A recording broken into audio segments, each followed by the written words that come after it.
स्वाभाविक रूप से हम सब लोग जानते हैं कि श्रद्धेय बंते जी और धम्मभूमि का पूरा भिक्षु संघ इन दिनों बोध गया में है और उनकी अनुपस्थिति में मुझे अवसर मिल रहा है कि मैं अपनी बात आपसे साझा कर सकूं धर्म से जुड़े हुए किसी विषय पर। और आज जैसा योगेश जी ने अभी जिक्र किया कि जिस विषय पर हमें चर्चा करनी है और वो बस इतना सा है कि जो धम्म के अनुयायी है उनके 5 गुण जो महाकारुणिक बुद्ध ने बताए और वो क्या है, कौन कौन से हैं। और इस विषय पर बात शुरू करने से पहले भी एक और बड़ा रोचक और प्रेरणादायक प्रसंग छोटा सा आपसे साझा करूं। जैसा मैं पिछले 2 दिनों से जिक्र कर रहा हूं कि इन दिनों अंगुत्तर निकाय ग्रंथ पढ़ रहा हूं, तो एक बड़ा रोमांचित कर देने वाला प्रसंग पढ़ने को मिला। प्रसंग ये था कि एक बार वैशाली में जहाँ तथागत किसी विहार में ठहरे हुए थे, वहां लिच्छवी गणराज्य के जो लोग थे, ऐसे 500 लोग इकट्ठे हुए और वापस में चर्चा कर रहे थे कि इस धरती पर, इस दुनिया में सबसे बहुमूल्य, सबसे कीमती रत्न कौन से हैं, कौन सी चीजें सबसे महत्वपूर्ण हैं। और आपस में चर्चा करते हुए वे ये तय करते हैं कि इस धरती पर 5 बहुमूल्य रत्न हैं। पहला हस्ती रत्न यानी कि हाथी, दूसरा अश्व रत्न यानी घोड़ा, तीसरा मणि रत्न जितने भी हीरे मोती होते हैं ये, चौथा स्त्री रत्न महिलाएं, पांचवा वेश्यों का होना, व्यापारियों का होना। तो उनकी नजरों में लिच्छवी लोग ऐसा निर्णय करते हैं कि 500 लोग, वो 500 के 500 लिच्छवी लोग ये तय करते हैं कि ये 5 बहुमूल्य रत्न हैं। लेकिन जब वो तथागत को अपनी तरफ आते हुए देखते हैं तो उनके मन में एक ख्याल आता है कि ये ठीक रहेगा कि हम महाकारुणिक बुद्ध से भी ये पूछें कि इस धरती पर सर्वाधिक बहुमूल्य 5 रत्न कौन से हैं, दुर्लभ रत्न कौन से हैं। और जब यही सवाल तथागत से पूछते हैं, बल्कि पहले तो वो कहते हैं कि हमें ऐसा लगता है कि इस धरती पर जो सर्वाधिक दुर्लभ 5 रत्न हैं वो हाथी है, घोड़ा है, स्त्री है, मणि है और व्यापारी लोग हैं। तब तथागत कहते हैं कि लिच्छवियों, चूंकि तुम सब लोग व्यापार से जुड़े हुए हो, भौतिक चीजों से जुड़े हुए हो, इसीलिए ऐसी भौतिक चीजों पर ही तुम्हारा ध्यान जाता है। लेकिन सही मायने में मैं अगर अपनी बात कहूं तो जो 5 दुर्लभ रत्न हैं वो इस प्रकार से हैं। और फिर तथागत 5 दुर्लभ रत्न बताते हैं। कहते हैं पहला दुर्लभ रत्न है इस धरती पर सम्यक संबुद्ध की उत्पत्ति होना। इससे बड़ा, इससे महत्वपूर्ण, इससे दुर्लभ और कोई रत्न नहीं हो सकता। दूसरा जो दुर्लभ रत्न है वो है धम्म का उपदेश देने वाले लोग, यानी कि भिक्षु और भिक्षुणियां। तीसरा दुर्लभ रत्न इस धरती पर है उस धम्म के उपदेश को, उन देशनाओं को समझने वाले लोग। चौथा दुर्लभ रत्न तथागत कहते हैं कि मेरी नजरों में है धम्म उपदेश को सुनने के बाद उसे आचरण में उतारने वाले लोग। और पांचवा और अंतिम दुर्लभ रत्न है जब किसी व्यक्ति पर कोई उपकार करता है तो उसको उपकार के प्रति कृतज्ञता का भाव अपने मन में रखने वाला, या फिर उम्र भर कृतज्ञ रहने वाला व्यक्ति। तो ये 5 दुर्लभ रत्न बताते हैं तथागत कि इस धरती पर दुर्लभ है ये 5 चीजें। तो स्वाभाविक रूप से हम सब लोग इस देशना से इस बात को बेहतर ढंग से समझ सकते हैं कि धम्म की बात करने वाले, धम्म को समझने वाले, धम्म की देशना देने वाले, धम्म को अपने आचरण में उतारने वाले लोग कितने महत्वपूर्ण होते हैं। तो स्वाभाविक रूप से जब हम सब लोग अपने आप को बुद्धिस्ट कहते हैं, कहना शुरू कर चुके हैं, तब ये सवाल भी बड़ा महत्वपूर्ण हो जाता है कि आखिर धम्म अनुयायियों में कौन से गुण होने चाहिए, उनके व्यक्तित्व में, उनके चरित्र में कौन सी विशेषताएं होनी चाहिए जिससे वे सच्चे अनुयायी बन सके, धम्म के अनुयायी बन सके। इसी बात को स्पष्ट करते हुए तथागत एक और देशना में एक जगह पे कहते हैं, इसी अंगुत्तर निकाय ग्रंथ में, कि जिस हाथी में सीधे सीधे बात कहने की बजाय तथागत हाथी का उदाहरण लेते हैं और कहते तो भिक्षुओं से हैं, लेकिन ये बात सामान्य ग्रस्त लोगों के लिए भी उतनी ही जरूरी है और उतनी ही महत्वपूर्ण है। तथागत कहते हैं कि जिस हाथी में 5 बातें होती है वो हाथी राजा का सबसे योग्य हाथी होता है, राजा के लिए आदर के लायक होता है, यहाँ तक कि ऐसा हाथी राजा का अंग ही बन जाता है। तब भिक्षु पूछते हैं कि तथागत किस प्रकार का हाथी आदर के योग्य होता है? आखिर कौन सी 5 बातें हैं जो किसी हाथी में होने से वो सुयोग्य बन जाता है? तब तथागत कहते हैं कि पहली बात, पहला जो गुण है हाथी का, यदि हाथी सुनने वाला होता है तो वह आदर का भागीदार बनता है, राजा का महत्वपूर्ण अंग बन जाता है। सुनने का मतलब ये कि जब भी उस हाथी का महावत उसे निर्देशित करता है तो वो बहुत ही एकाग्र होकर अपने महावत की बात को सुनता है, भले ही उसने उस बात को पहले सुन रखा हो या फिर न सुना हो। दोनों ही दशाओं में हाथी अपने महावत की बात को बहुत ही एकाग्रता के साथ सुनता है। तथागत कहते हैं कि हाथी का पहला गुण है जो उसे राजा के लिए सबसे सुयोग्य बनाता है। दूसरे गुण का जिक्र करते हुए तथागत कहते हैं कि हाथी नाश करने वाला होता है। भिक्षु पूछते हैं कि तथागत एक सुयोग्य हाथी किन चीजों का नाश करता है? तब तथागत कहते हैं कि उसके प्रति, राजा के प्रति जो भी उसका विरोध करने वाले लोग हैं, जो भी उसे नुकसान पहुंचाने वाले लोग हैं, वो चाहे सामने कोई घुड़सवार हो, चाहे सामने उसके जैसा ही हाथी क्यों ना हो, जो जो लोग उस हाथी को या उस हाथी पर बैठे हुए व्यक्ति को नुकसान पहुंचाने के लिए सामने आते हैं, वो हाथी उन सब का नाश करने का काम करता है। तीसरा गुण बताते हुए तथागत कहते हैं कि जिस हाथी में रक्षा करने का भाव होता है, ऐसा हाथी भी अपने राजा के लिए सर्वाधिक सुयोग्य होता है, वो राजा का अंग माना जाता है। तब भिक्षु फिर पूछते हैं कि तथागत एक हाथी किस चीज से रक्षा करता है? तथागत कहते हैं कि हाथी अपने आगे, अपने अगले हिस्से, अपने पिछले हिस्से, इनकी तो रक्षा करता ही है, वो अपने पांवों की रक्षा करता है, अपने लंबे लंबे कानों की रक्षा करता है, अपने सूंड की रक्षा करता है और खुद पर सवार व्यक्ति की भी रक्षा करता है। इस तरह से जिस हाथी में रक्षा करने का गुण होता है वो भी राजा के लिए आदर का योग्य होता है। चौथा गुण बताते हुए तथागत कहते हैं कि जो हाथी सहन करने वाला होता है, किस चीज को सहन करने वाला? विरोधियों के प्रहार को, सामने से आ रही तीर को, तलवार को, भालों के वार को, तमाम तरह के विरोधियों के प्रहारों को सहन करने की क्षमता जिस हाथी में होती है, ये गुण जिस हाथी में होता है, निश्चित रूप से ऐसा हाथी राजा के लिए योग्य होता है और राजा उसे अपना अंग मानकर स्वीकार करता है। पांचवा और अंतिम गुण बताते हैं तथागत कि किसी हाथी में कौन सा गुण होने पर वो राजा के लिए सर्वाधिक सुयोग्य हो जाता है। तब तथागत कहते हैं कि एक हाथी जानने वाला होता है, गतिशील होता है, उसका महावत जिस किसी भी दिशा की ओर इशारा करता है, भले ही वो हाथी पहले उस दिशा में गया हो या न गया हो, वो तुरंत उस दिशा में चलना स्वीकार कर लेता है, चलना शुरू कर देता है। तो इस तरह से तथागत कहते हैं कि जिस हाथी में ये 5 गुण होते हैं, 5 बातें होती है, वो राजा के लिए सर्वाधिक सुयोग्य होता है, राजा उसे अपना अंग मानता है। इसी बात को आगे बढ़ाते हुए तथागत कहते हैं कि भिक्षुओं, ठीक इसी तरह से जिस भिक्षु में, जिस धर्म अनुयायी में, और मैं धर्म अनुयायी इसलिए कह रहा हूं कि भिक्षु हो या भिक्षुणी हो,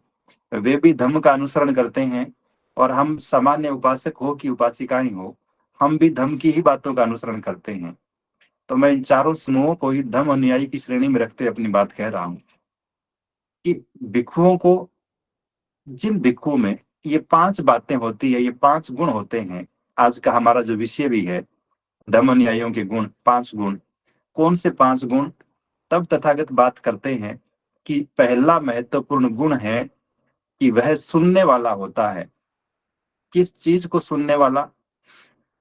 कि जब भी किसी धर्म से जुड़े विषय पर देशना दी जाती है तो वो बहुत ही एकाग्र मन से कि सारी चीजों से अपने ध्यान को हटाकर सिर्फ और सिर्फ धम्म देशना की तरफ ध्यान देता है और बहुत ही एकाग्र मन से ध्यान में रत होकर देशना को सुनता है। तो इस तरह से जैसे हाथी अपने महावत की बात को सुन रहा था, ठीक वैसे ही बहुत ही एकाग्र मन से एक धम्म अनुयायी हमेशा धम्म की देशना को सुनता है। इसके विपरीत यदि हम थोड़ा सा व्यवहारिक रूप से अपने आस पड़ोस में नजरें दौड़ाएं तो ऐसा अनेक बार देखने को मिलता है। जब हम धर्म के किसी कार्यक्रम में उपस्थित होते हैं, कोई बहुत ही विद्वान भिक्षु या भिक्षुणी देशना दे रहे होते हैं, बहुत सारे लोग पंडाल में बैठे होते हैं, हॉल में बैठे होते हैं, लेकिन बहुत से लोग बाहर भी घूम रहे होते हैं। उनसे बार बार निवेदन करना पड़ता है कि आप हॉल में आकर बैठे, कार्यक्रम शुरू हो गया है, बंते जी की देशना शुरू हो गई है। लेकिन फिर भी लोग बार बार कहने के बाद भी कुछ लोग किताबों की स्टॉल पे घूम रहे हैं, कुछ लोग खड़े खड़े चाय पी रहे हैं। मतलब वो तमाम अनावश्यक काम जो बाद में किए जा सकते थे या पहले किए जा सकते थे वो करते हुए नजर आएंगे। लेकिन महाकारुणिक बुद्ध धर्म अनुयायियों का जो पहला सर्वाधिक महत्वपूर्ण गुण बताते हैं, कहीं न कहीं हम उनके प्रति लापरवाह नजर आते हैं। तो यदि हम अपने आप को सच्चा धर्म अनुयायी साबित करना चाहते हैं, बनना चाहते हैं, उसका अभ्यास करना चाहते हैं, तो स्वाभाविक रूप से ये गुण हम सभी में होना चाहिए कि जब भी कोई भिक्षु या भिक्षुणी धम्म की देशना देते हैं, हमें बहुत ही एकाग्र मन से, भले ही वो बात हमने पहले सुन रखी हो। उदाहरण के लिए यदि हम पंचशील की बात करें तो स्वाभाविक है कि जब भी धम्म का कोई कार्यक्रम होगा, इसका जिक्र आएगा, पंचशील की 5 बातों का जिक्र आएगा। और यदि हम ये सोचकर बैठे हैं कि ये बात तो मैंने हजारों बार सुनी है, अब इसको सुनने से क्या लाभ है, तो फिर कहीं न कहीं हम अनदेखा कर रहे होते हैं इस महत्वपूर्ण गुण को, महाकारुणिक बुद्ध द्वारा बताए गए महत्वपूर्ण सिद्धांत को। तो पहला महत्वपूर्ण गुण जो हम सभी के व्यक्तित्व का अभिन्न अंग होना चाहिए, हिस्सा होना चाहिए, वो ये है कि हम में सुनने का साहस हो, सुनने के प्रति एकाग्रता हो। जब भी धम्म की बात की जाए, बहुत ईमानदार होकर सुनने का प्रयास करें। दूसरा जो गुण बताते हैं तथागत धम्म अनुयायियों का, तथागत कहते हैं कि जो भिक्षु, जो धम्म अनुयायी नाश करने वाला होता है। किस चीज का नाश करने वाला? अपने भीतर के तमाम प्रकार के दोषों का, चाहे क्रोध का भाव हो, चाहे हिंसा का भाव हो, चाहे व्यभिचार का भाव हो, चाहे झूठ बोलने का भाव हो, कि निंदा करने का भाव हो, नशा करने का भाव हो, किसी भी प्रकार के अकुशल कर्म जिनका ख्याल हमारे मन में आता है, यदि कोई भिक्षु या धम्म का उपासक उपासिका, उसमें ये सामर्थ्य है कि वो अपने मन के भीतर के इन दुर्गुणों का नाश कर सके, तब तो हम कह सकते हैं कि हजारों साल पहले महाकारुणिक बुद्ध द्वारा भिक्षुओं में जो 5 सद्गुणों की बात थी, 5 बातों के बारे में जो उन्होंने बात कही, अगर वो सच में हमारे व्यवहार में आती है, तो इसका मतलब हम भी अपने भीतर की बुराइयों, अपने भीतर के अकुशल कर्मों का नाश करने वाले बने। अगर हम ऐसा नहीं कर पा रहे हैं, तब भी हम एक सच्चे धम्म अनुयायी कहलाने के योग्य नहीं रह पाएंगे। तो ये दूसरा और महत्वपूर्ण गुण तथागत बताते हैं कि जो भी धर्म का अनुसरण करने वाले व्यक्ति होते हैं, लोग होते हैं, वो अपने भीतर के दुर्गुणों का, अकुशल कर्मों का नाश करने वाले होते हैं। तीसरा गुण बताते हुए तथागत कहते हैं कि एक भिक्षु या धम्म उपासक उपासिका जो रक्षा करने में सक्षम होता है, तो वो स्वागत के योग्य होता है, आतिथ्य के योग्य होता है। इस चीज की रक्षा, तथागत कहते हैं कि जिस व्यक्ति का अपनी ज्ञानेंद्रियों पर नियंत्रण होता है, संयम होता है। उदाहरण के लिए यदि हम बात करें, हमारी आंखों ने किसी ऐसे दृश्य को देखा जो धम्म के अनुकूल नहीं था, लेकिन स्वाभाविक रूप से जब हम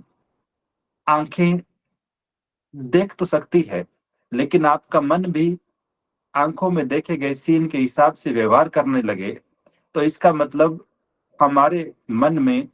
हमारा अपनी आंखों पर नियंत्रण नहीं था।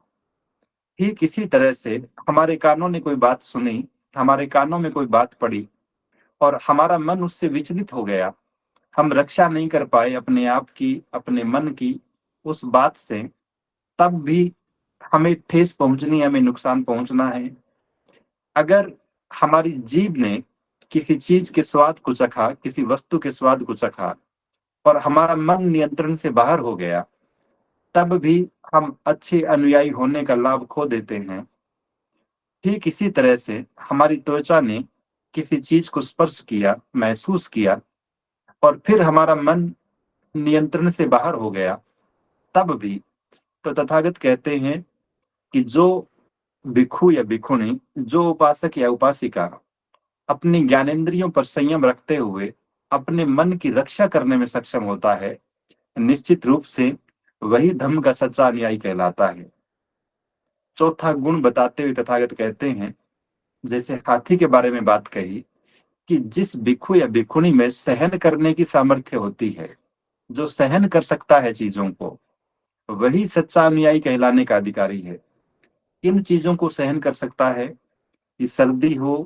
कि गर्मी हो, धूप हो कि छांव हो, आंधी चल रही हो या मौसम बिल्कुल खराब हो, बहुत जोर से बरसात हो रही हो या तूफान आ रहा हो,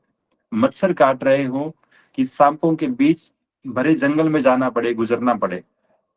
तमाम तरह की प्रतिकूल परिस्थितियों को सहन करने वाला व्यक्ति ही सच्चा अनुयायी कहलाने का अधिकारी है। यदि हमारा शरीर सुखों का इतना अभ्यस्त है कि हम छोटी छोटी चीजों को लेकर शिकायतें करने लगते हैं, जब भी धर्म के कार्यक्रम होते हैं, बड़े बड़े आयोजन होते हैं, स्वाभाविक रूप से, विशेष रूप से धम्मभूमि के कार्यक्रमों में बड़ी संख्या में लोग उपस्थित होते हैं और जब इतने सारे लोग एक साथ आते हैं तो तमाम तरह के प्रयासों के बावजूद ऐसा हो सकता है कि किसी न किसी जगह पे कोई कमी रह जाए। अब हमारे सामने दो विकल्प रहते हैं। पहला, हम शिकायत करें कि चाय वक्त पे क्यों नहीं बनी, खाना ठीक समय पे क्यों नहीं मिला, या फिर ये व्यवस्था ठीक से क्यों नहीं हो पाई। दूसरा विकल्प ये कि हम खुद भागीदार बन जाएं उन व्यवस्थाओं को संचालित करने में। यदि चाय नहीं बनी है तो क्या हम चाय बनने में सहयोग कर सकते हैं? यदि खाना परोसने में किसी प्रकार की व्यवस्था हो रही है तो शिकायत करने की बजाय क्या हम भागीदार बन सकते हैं उस व्यवस्था को सुंदर बनाने में? तो ये दोनों विकल्प सदैव हमारे सामने रहते हैं और हम व्हाट्सएप पे जो मैसेज बहुत बार पढ़ते भी हैं कि दुनिया में अच्छे लोगों की तलाश मत करिए, अपने आप को अच्छा बनाइए ताकि कम से कम एक अच्छा आदमी तो आपको मिल सके। तो ठीक वही बात तथागत कहते हैं कि एक अच्छा और सच्चा भिक्षु, एक अच्छा और सच्चा धम्म का अनुयायी चीजों को सहन करने वाला होता है, हर एक प्रतिकूल परिस्थिति को सहन करने वाला होता है। कोई उसके खिलाफ बात करे,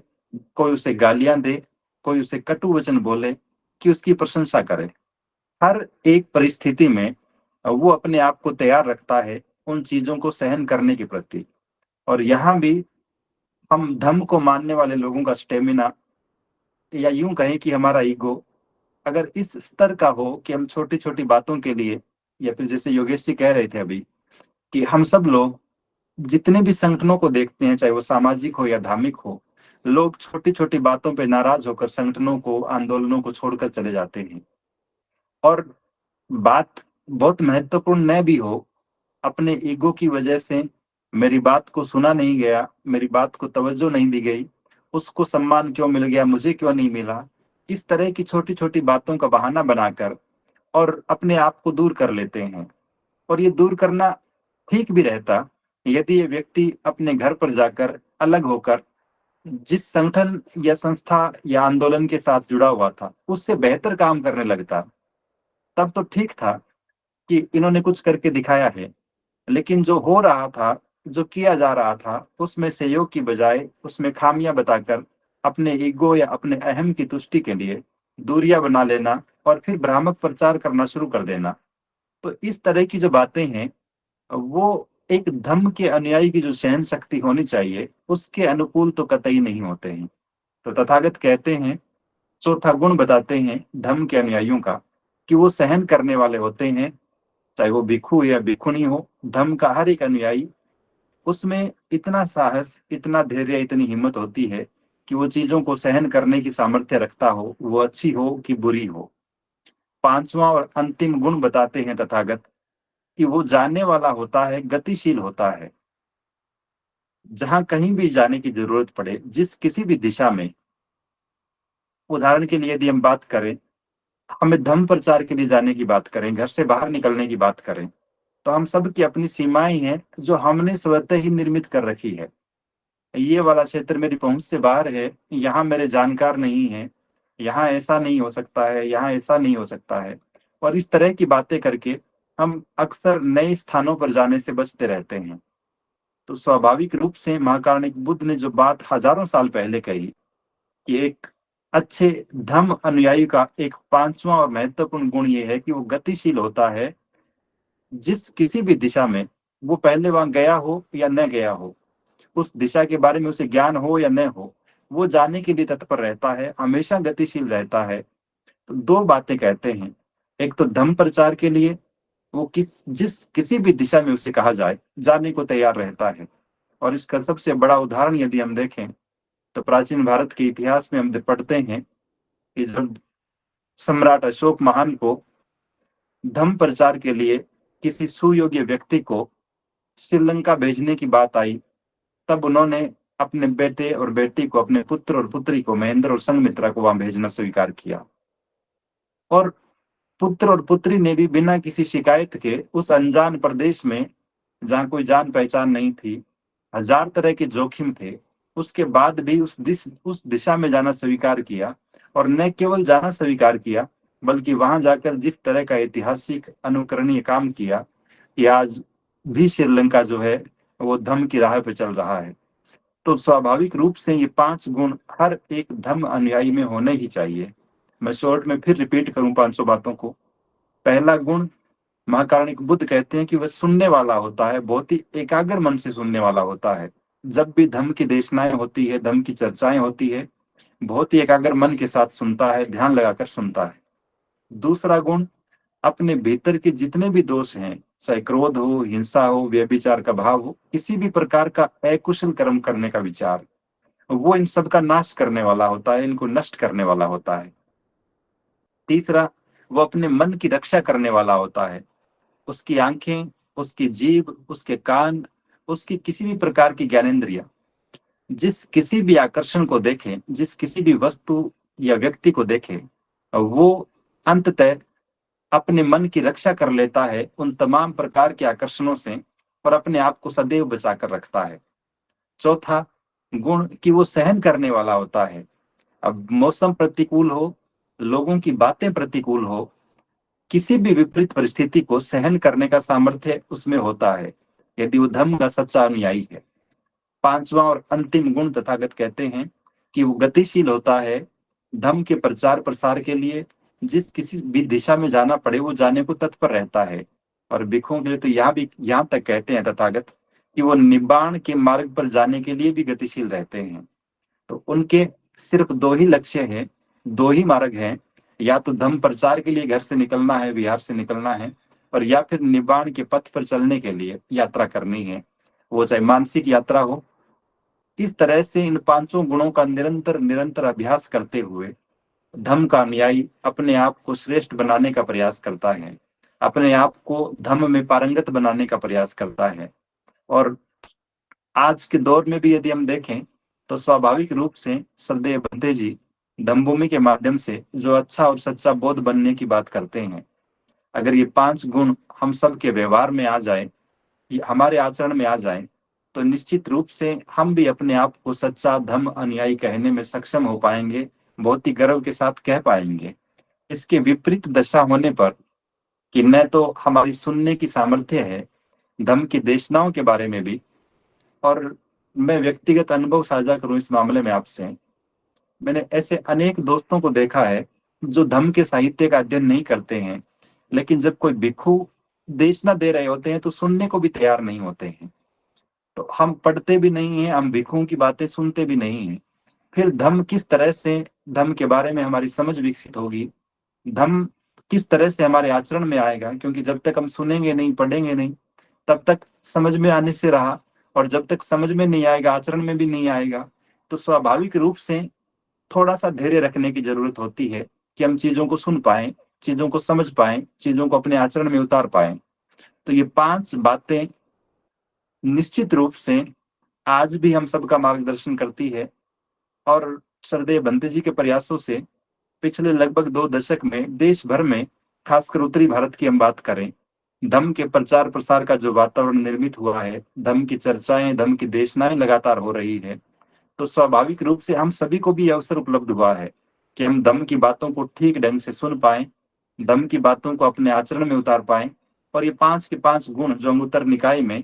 महाकारुणिक बुद्ध भिक्षुओं से कहते हैं, भले ही भिक्षुओं को संबोधित करके कहा गया हो, लेकिन ये बातें हम सामान्य ग्रस्त लोगों के लिए भी उतनी ही उपयोगी है।